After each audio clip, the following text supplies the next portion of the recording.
연방정부 셧다운이라는 최악의 사태는 일단은 피할 수 있게 됐습니다. 미국 의회가 시한 종료 3시간 정도를 남기고 임시 예산안을 처리했습니다. 45일짜리 임시 예산안이 처리되면서 셧다운 사태는 일단 45일 뒤로 미뤄지게 됐습니다.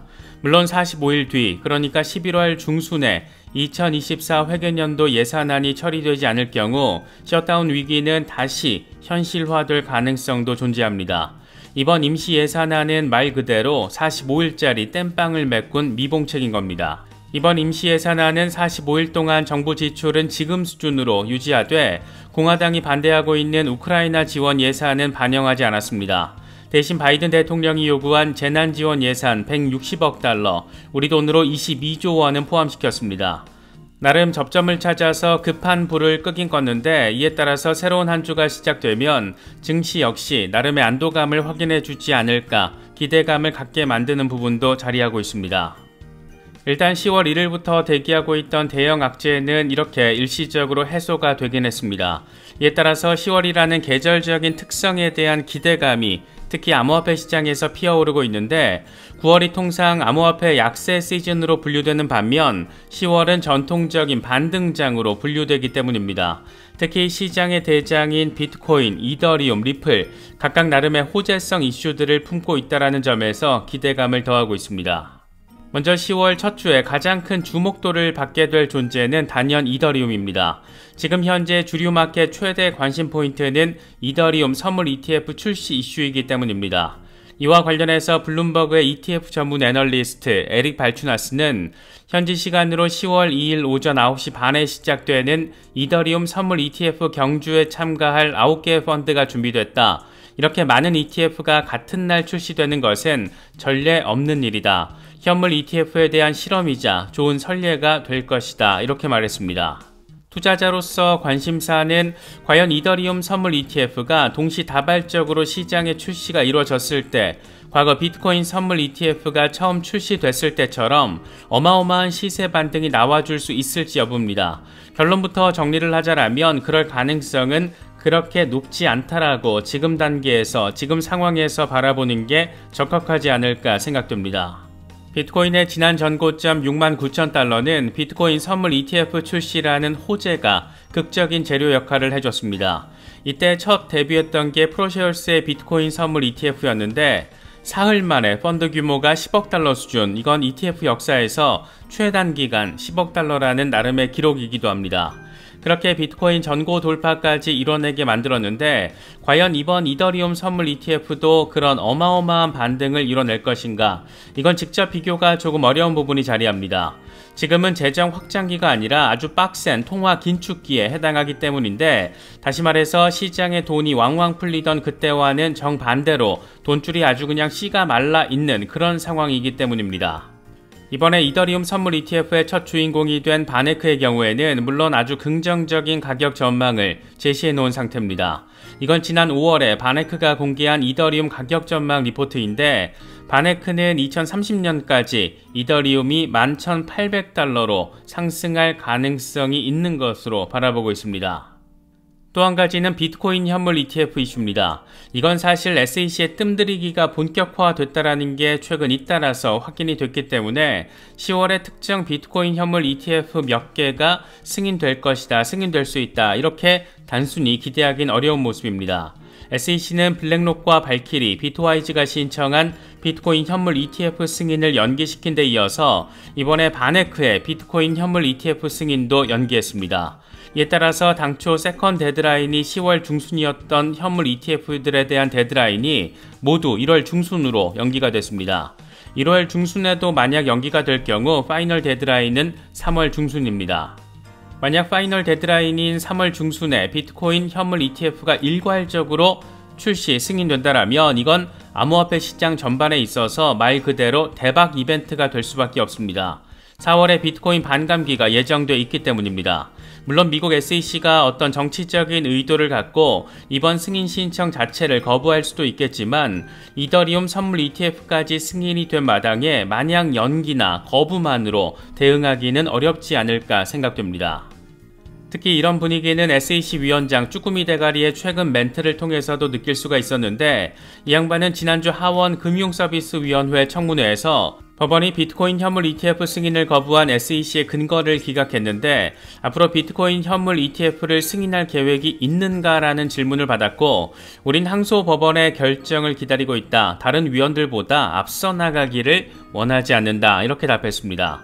비트코인 현물 ETF 상품 자체에 문제가 있다는 것을 언급하지 않고, SEC가 주도적으로 나서서 우선적으로 승인하고 싶지는 않고 분위기를 좀 더 보겠다. 이딴 소리를 날린 겁니다. 어쨌든 상품 자체의 문제를 반박하지 않았다라는 점은 우리 같은 투자자들에게는 긍정적인 부분입니다.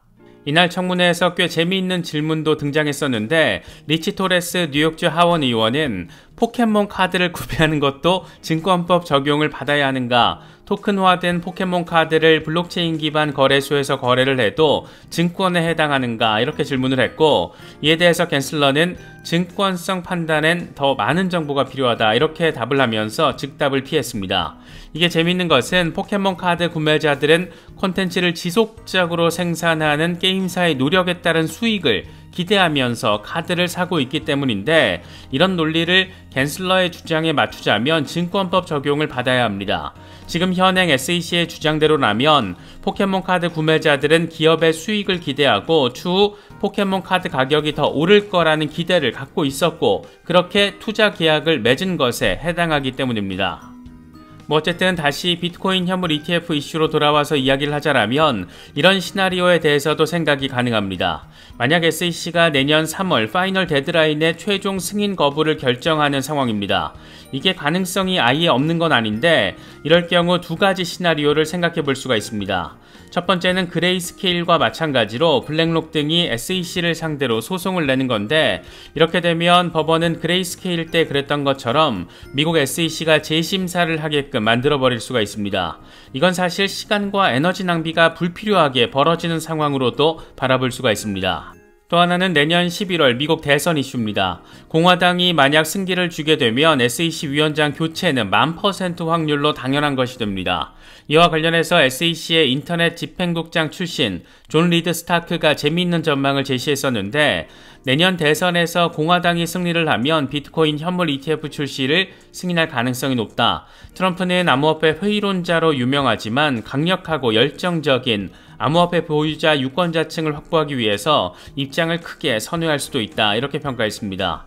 이게 좀 말이 되는 것은 트럼프는 이더리움 기반으로 자신의 NFT를 출시해서 완판시키기도 했고, 자신의 몫으로 받은 로열티를 이더리움으로 가지고 있는 이더 홀더이기도 합니다. 이런 상황이 현실화되면 반감기 이후 랠리를 진행하는 비트코인에게 어마어마한 호재가 될 수밖에 없는 상황, 이런 것도 생각해 보기에 충분해 보입니다. 10월 초순 정도의 리플과 관련해서 기대해 볼 수 있는 호재성 포인트는 단연 소송 상황입니다. 현재 SEC가 요청한 중간 항소에 대해서 법원이 아직 판단을 내리지 않았습니다. 리플랩스가 반대 입장문을 낸 게 9월 초였기 때문에 법원 입장에서는 이미 한 달 정도 숙고의 시간을 보낸 것이기도 합니다. 만약 토레스 판사가 SEC의 요청을 기각하면 리플 사건은 아주 깔끔해집니다. 중간 항소 없이 내년 2분기로 예상되는 배심원 판결을 향해서 나아가게 됩니다. 물론 SEC의 중간 항소가 기각됐다라는 소식은 그 자체만으로 단기적인 XRP 반등 재료로 역할을 할 가능성이 높습니다. 물론 토레스 판사가 SEC의 중간 항소 요청을 승인할 수도 있을 겁니다. 이럴 경우에 제2연방항소법원에서 다시 한번 승인 여부를 결정하게 되고, 여기서도 승인이 되면 중간 항소심이 거기서 진행이 됩니다. 그렇게 되면 XRP 시세는 단기적으로 타격을 받을 수 있고 정식 재판 일정에도 악영향을 미칠 수 있습니다. 다만 이미 배심원 판결 일정까지 명령을 내린 상황에서 토레스 판사가 굳이 중간 항소를 승인할 이유가 있을까, 개인적으로는 회의적으로 바라보고 있습니다. 물론 존 디튼 변호사 같은 경우에는 승인 가능성도 존재한다라고 멘트를 날리기도 했었는데, 이게 조금 더 기다리면 결과를 바라볼 수 있을 것으로 생각됩니다. 이건 리플의 CTO 데이비 슈왈츠가 2020년 6월에 올린 트윗인데 내용이 아주 흥미롭고 최근 들어서 다시금 조명받고 있습니다. 내용을 간단히 요약하면 이렇습니다. 데이비 슈왈츠는 사토시 나카모토가 개인이 아니고 조직이라고 밝혔고 리플의 공동 창업자였던 아소 브리토가 이 조직의 회원이었다는 겁니다. 특히 비트코인은 테스트 코인이었고 XRP는 최종 실현 목표 코인이었다. 이런 내용입니다. 물론 어디까지가 사실이고 어디까지가 음모론 성격인지 우리는 확인할 수가 없겠지만 아서 브리토는 리플 XRP가 결국에는 $10,000에 도달할 것이다. 이렇게 주장하기도 했던 그런 인물입니다. 이번에 재미있는 XRP 시세 예측이 나와서 여기저기서 기사화되고 있는데 간단히 정리를 하면 XRP가 비트코인의 과거 궤적을 비슷하게 따르면서 결국 $249 찍을 수 있을 거라는 내용입니다. 분석가 오크사콘이라는 사람이 제시한 건데 비트코인이 2024년 9월까지 21만 5천 달러에 도달할 수 있고 이를 통해서 XRP는 43달러까지 급등하는 길이 열릴 수가 있다. 특히 비트코인이 2015년에서 2017년 주기를 반복할 경우에 그러니까 그때의 상승폭만큼 이번에도 폭등을 해준다라면 비트코인은 124만 7천 달러를 기록할 수 있고 이때 XRP는 249달러에 도달할 수 있다. 이런 내용입니다. 지금 XRP 가격에서 4만 8천% 정도 상승을 해야 바라볼 수 있는 그런 가격입니다. 비트코인이 124만 달러에 도달해야 XRP가 249달러를 찍을 수 있다는 건데 어떻게 될지 모르겠지만 비트코인과 리플 모두 꼭 저런 가격 한번 찍어주면 좋겠다. 이런 생각이 드는 것은 꼭 기분 탓만은 아닌 것 같습니다. 과연 리플랩스가 그려가고 있는 디파이 혁신은 어떤 모습으로 우리 삶에 자리하게 될 것인가? 이게 참 사람 가슴 벌렁벌렁하게 만드는 그런 부분인데 이와 관련해서 최근 대형 레거시 금융기업들과의 관련성을 이어가고 있다는 점은 참 반가운 지점입니다. 특히 각국 중앙은행들과의 협업 상황이 굉장한 의미 포인트인데 리플이 만약 G7 국가들 수준의 선진국 중앙은행의 채택을 받게 된다면 기존의 CBDC 파트너십과는 꽤나 차별화된 부분을 느낄 수 있을 거라고 생각됩니다. 이와 관련해서 우리가 기억하면 좋을 이슈가 있는데 국제결제은행 BIS가 CBDC 활성화를 위해서 진행하고 있는 프로젝트 마리아나입니다. 여기에는 BIS 혁신센터, 싱가포르 통화청, 프랑스 중앙은행, 스위스 국립은행 등이 참여하고 있는데 외환결제의 효율성, 보안, 투명성을 개선하는 게 목표입니다. 쉽게 말해서 각국 중앙은행 CBDC를 통해서 국경 간 송금 혁신을 일구겠다는 겁니다. 그런데 이번에 이 프로젝트 마리아나와 관련해서 의미 있는 소식이 더해졌습니다. 프랑스, 싱가포르, 스위스가 도매형 CBDC 국가 간 거래 테스트를 마쳤다는 소식입니다. 퍼블릭 블록체인 디파이 기술을 활용해서 모의 금융기관 사이에서 가상의 유로, 싱가포르 달러, 스위스 프랑 결제 테스트가 잘 진행됐다는 겁니다. 그래서 지금 주목받고 있는 게 프랑스와 리플의 관련성입니다. 이건 사실 몇 년 전부터 계속 나왔던 얘기인데 2021년 3월 CPA 오스트레일리아가 발표한 CBDC 비교 분석 보고서 내용입니다. 프랑스 중앙은행이 디지털 유로 발행을 위한 플랫폼으로 리플과 XRP를 사용하는 것을 검토하고 있다. 리플은 이더리움 대체 플랫폼으로서 다른 블록체인에 비해서 중앙화 수준이 높아 CBDC 모델로 다수 은행들이 주목하고 있다. 이런 내용들이 포함되어 있습니다. 2021년에 발표된 이 리포트 내용과 최근 프랑스와 싱가포르 등이 진행하고 있는 프로젝트 마리아나의 상황을 함께 놓고 바라보면 어쩌면 프랑스 중앙은행이 CBDC를 위해서 리플을 채택할 수도 있겠구나 이런 상황적인 논리를 만들 수가 있고 이렇게 되면 지금까지의 소규모 사이즈 국가들과 CBDC 파트너십을 맺은 것과는 다소 차원이 다른 호재로 인식될 가능성을 생각해 볼 수가 있습니다. 이런 상황에서 암호화폐 분석가 빌브 우가 제시한 XRP 가격 분석은 꽤나 사람 설레게 만드는 내용입니다. 여기서 활용된 통계 측정값은 G스코어인데 최근 이 지표를 보면 역사적 패턴의 반복 가능성이 포착됐다는 게 핵심입니다. 복잡한 내용들 빼고 결론만 정리를 하자라면 패턴의 반복성을 통해서 XRP는 3.15달러를 돌파한 뒤에 6.1476달러, 이후에 24.7229달러, 그리고 나서 39.8903달러로 폭발한다라는 내용입니다. 지금 0.5달러 수준에서 무려 7,918% 급등을 해야 가능한 그런 액수입니다. 소송이 잘 마무리가 되고 프랑스 정도의 선진국 중앙은행과 CBDC 파트너십을 맺는다라면 7,900% 수준은 아니더라도 의미 있는 반등세가 확연하게 나와주지 않을까 괜히 더 기대감이 느껴지기도 합니다.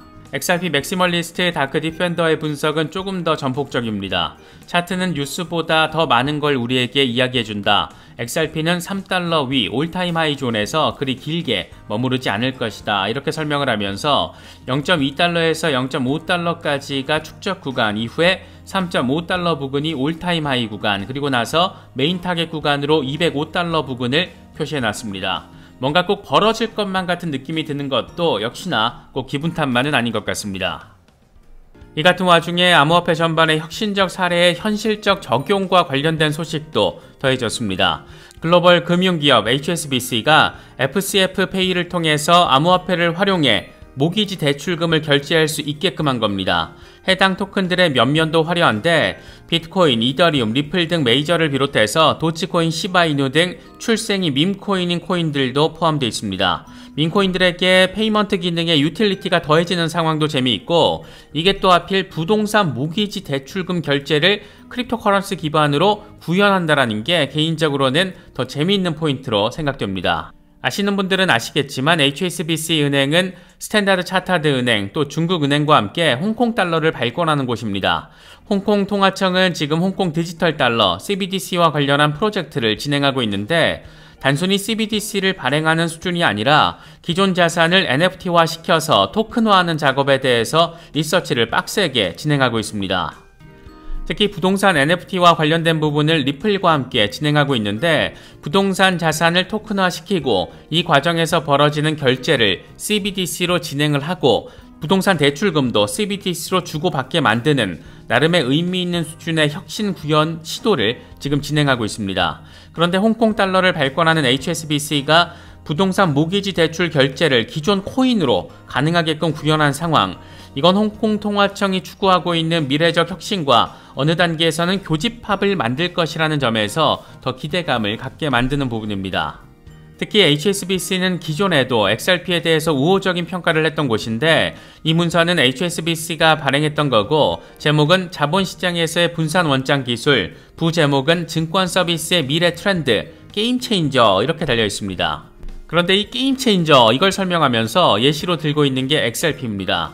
분산 원장을 사용하면 절차를 간소화해서 비용을 줄이고 시간도 줄일 수 있다. 예를 들어서 리플의 XRP는 실시간 국경 간 결제를 제공한다. HSBC의 외환 거래 툴은 첫해 6년 동안 2,500억 달러 규모의 300만 건 이상 기업 간 외환 거래를 처리했다. 이렇게 설명을 했습니다. 직접적으로 명시적으로 표현하고 있지는 않지만 HSBC도 외환 거래 툴의 일부로서 리플을 활용하고 있다라는 점을 느낄 수 있는 부분인데, 이 은행이 홍콩 달러 발권을 하는 곳이고 홍콩 CBDC를 준비하고 있는 홍콩 통화청은 리플과 파트너, 아무튼 이런 구도가 지금 설정되어 있는 그런 상황입니다. 나름 그래도 긍정적인 상황은 기관들의 자금 유입이 이어지고 있는 부분입니다. 이와 관련해서 유투데이는 지난주 암호화폐 투자 상품 가운데 XRP 자금 유입이 700%나 급증했다라면서 확실한 선두주자가 됐다라고 의미를 부여했습니다.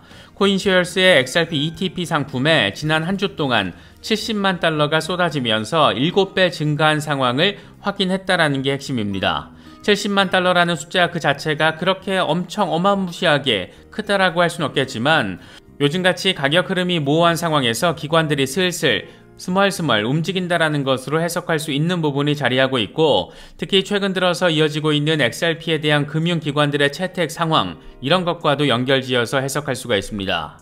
XRP를 통한 금융혁신은 꽤나 전폭적으로 이뤄지고 있는 모습입니다. 이건 리플렉스 그로스의 부사장이 최근 암스테르담에서 열린 에이펙스 데브 서밋에서 밝힌 내용인데, 현재 하루에 100만 건이 넘는 거래가 이루어지고 있다. XRP 레저에서는 26억 건의 거래가 이루어졌다. 이건 이더리움보다 더 많은 숫자이고, 그래서 처음부터 매우 효율적인 블록체인이다. 이렇게 평가했습니다.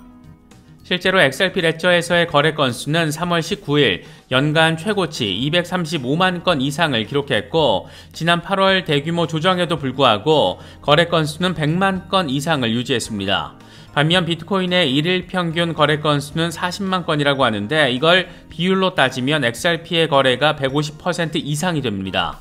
이 정도면 나름 꽤 의미 있는 숫자가 아닌가 생각되기도 하는데, 가치 저장은 비트코인, 유틸리티 활용은 XRP나 이더리움, 이렇게 나와바리 정리가 되는 상황으로도 바라볼 수 있을 것 같습니다. XRP 레저 기반의 비트코인 송금 플랫폼 샌더비치의 빠른 속도에 대한 부분도 언급돼서 주목받고 있습니다. 비트코인 네트워크를 통해서 비트코인을 이동시키려면 보통 10분에서 1시간 정도 걸리는데 XRP 레저 기반의 샌더비치를 사용하면 3초에서 5초가 걸린다라는 내용입니다. 상호 운용성과 확장성의 한계가 이렇게 하나하나 깔끔하게 박살나고 있다라는 점 선명하게 느낄 수 있는 그런 부분입니다. 이번에 준비한 영상은 여기까지입니다. 시청해주셔서 감사합니다. 지금까지 크립토 노마디였습니다.